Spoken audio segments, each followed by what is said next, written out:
Origin and development of opera buffa.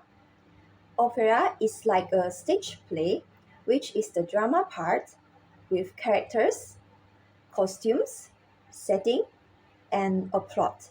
But the characters are singing, and there is also a accompaniment to the singing, either a full orchestra or a band or even just a solo piano. While the word buffa in Italian means to joke, and it is also the root of the English word called buffoon.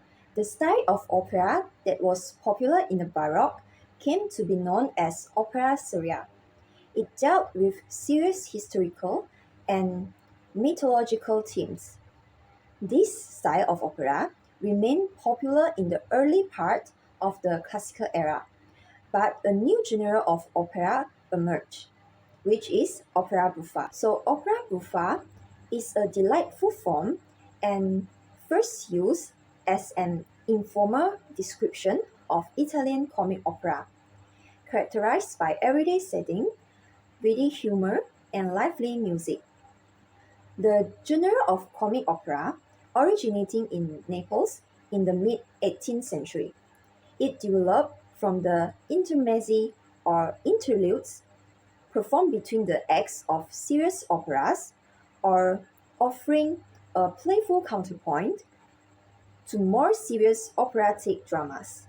Opera buffa was a parallel development to opera seria and arose in reaction to the so-called First Reform of Zeno and Metastasio.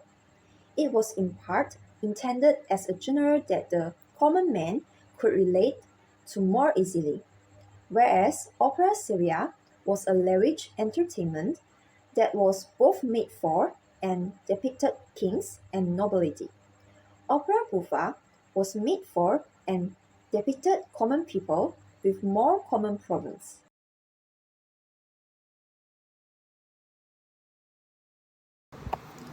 Opera buffa is a delightful genre of opera.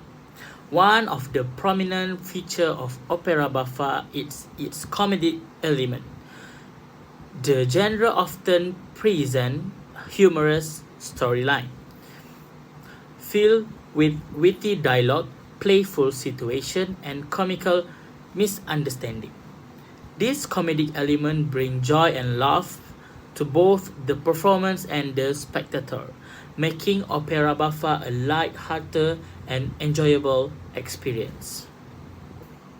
Another distinctive characteristic of opera buffa is the presence of relatable characters. Unlike the grand heroes and heroines of other operatic genres, opera buffa showcases ordinary individuals from everyday life. These characters are often drawn from the middle and the lower classes, making them more relatable to the audience. Through their flow, quick, and relatable situation, these characters create a strong connection with the viewers, evoking empathy and genuine laughter.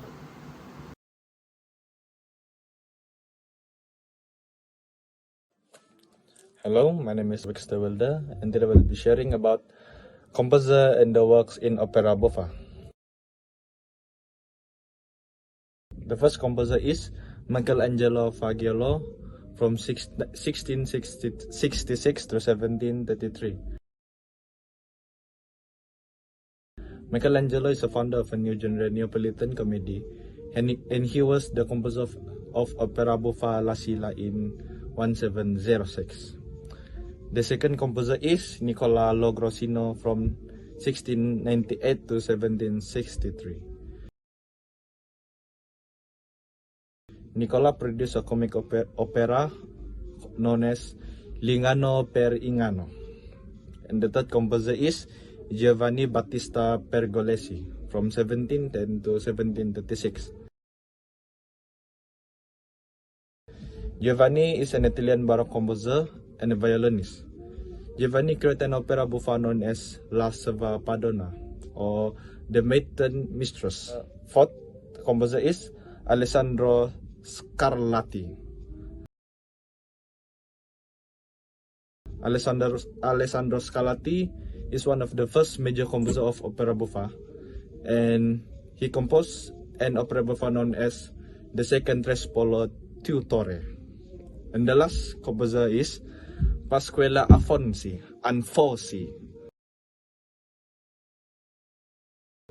Pasquale Anfosi wrote more than 80 operas, which is opera buffa and opera seria. The sum of Afonso works is not completely known.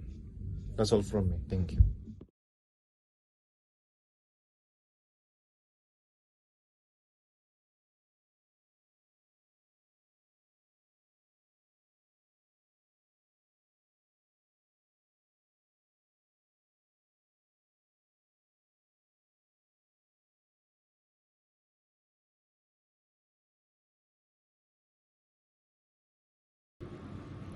Opera buffa, like a funny opera, was a big hit and left its mark on later opera.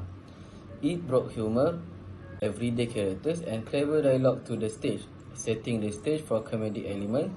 In future opera, its lively ensemble scenes where many characters interact at once inspired similar scenes in later opera. Also, the mix of singing and speaking in opera buffa influenced later opera to experiment with using spoken word alongside singing. In short, opera buffa was like the cool older sibling who paved the way for fun and cleverness in later opera.